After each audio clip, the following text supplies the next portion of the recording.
let's go back to Lay Habs and Lay Flames. Yeah.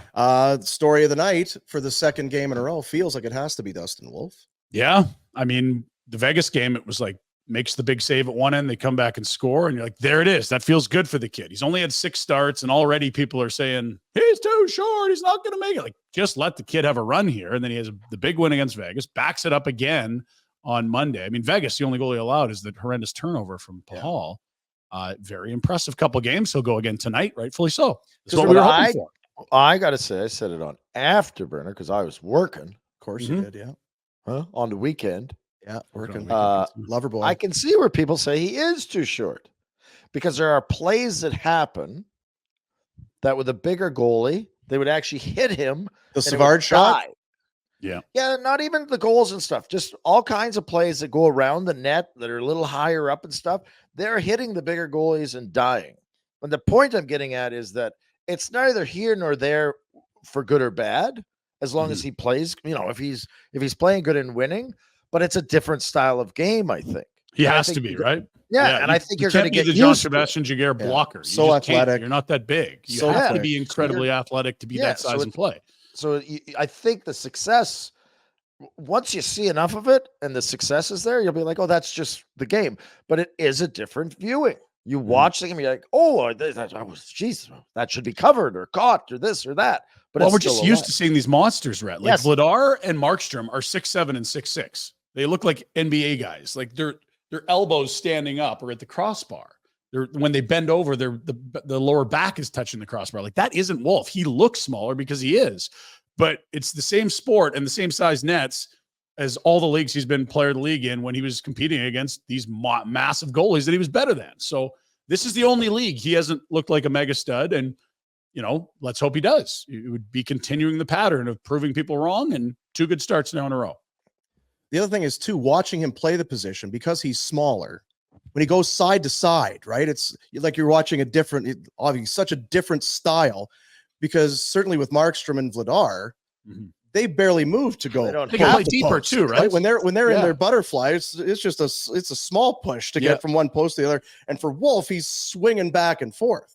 He has to play further out. To Rhett's point about the angles, and that means you have to be much more athletic, because to your point, laterally, you have to go further if you're another foot off the top of the crease. Whereas if you're 6'7", you hardly have to leave the goal line, really. What a pain in the ass this kid is for the goalie coaches. I think they love him. Like, good God. Now I got to change my this little shit. Now we got to talk about angles and getting out of your crease. I know.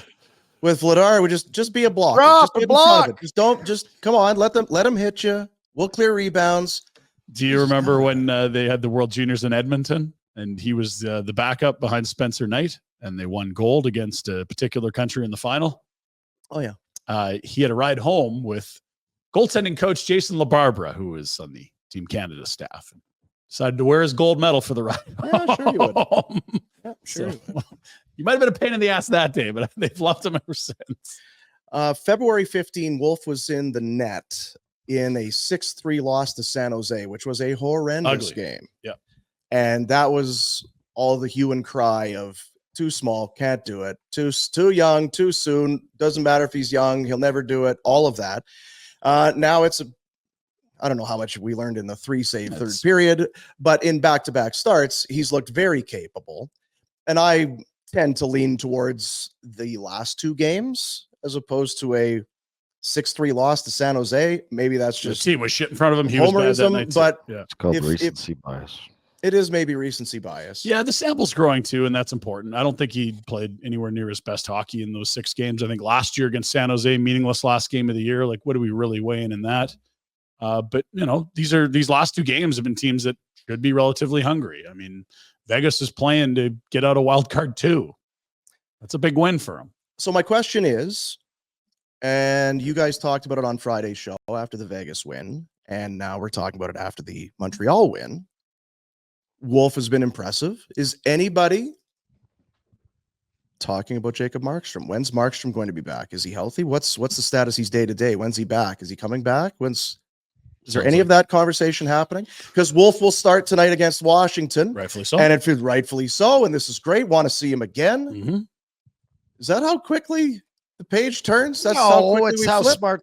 It's how smart the hockey fans are for the most part. Like we're not all complete idiots. There's a couple of them out there, but I think we're all realistic enough to know what Markstrom is. That would be a real good chance to find out what Wolf is. So Yeah, I and if he's dealing with something minor, what do you put? Oh, but it's not. I'm not talking about I'm just talking fans. Yeah, no, and I think just that's think why it fans- just makes sense, right? Yeah, I think it makes Let's sense. see more Wolf. Yeah. Wolf starting perfect, right? Even Good. in our chats, like yes, Good. Wolf, let's go. Want to see more of them. It's a it's a bit of an unforgiving business that way. I don't think Wally Pitt. no, You're quickly forgotten. I don't think I see it that way. I think it's just a different.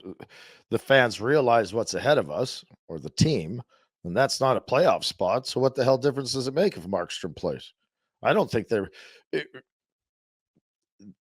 they know that they don't need wins, and if we did need wins, they'd be clamoring for Markstrom to get back in the F and Yeah, F. fair enough. Agreed. If they're 2 points out of a wild card, Jacob Markstrom's probably played at least one of the last 2 games. Yeah. It doesn't sound like it's something significant, but given where they are, how much he's played, you can get him a little rest and take a look in the cupboard. It's a win for everyone. If because what do we got? 15 left? Yeah. Somewhere in that Yeah, neighborhood. it's 15. He'll play tonight. That's the 3rd in a row. I wish there wasn't such a big break and they could just play him, keep playing. Well, they got a back-to-back this weekend coming up, Saturday, Sunday. Maybe you looked at the calendar and you said, Marky, if we can get you a couple days here, you'll have a full week until it's your old team, Vancouver. He seems to get up for Vancouver games. And then they fly right back and play Sunday night against Buffalo here, which could be Vladar or Wolf. We'll see. Hey, guys, thanks for watching. Be sure to check out more of our content right here on the Flames Nation YouTube page. We had a bunch of great long-form interviews. You can check out some videos we've done as well outside of the studio. And, of course, if you want more writing or merchandise stuff, flamesnation.ca or nationgear.ca. Appreciate you watching.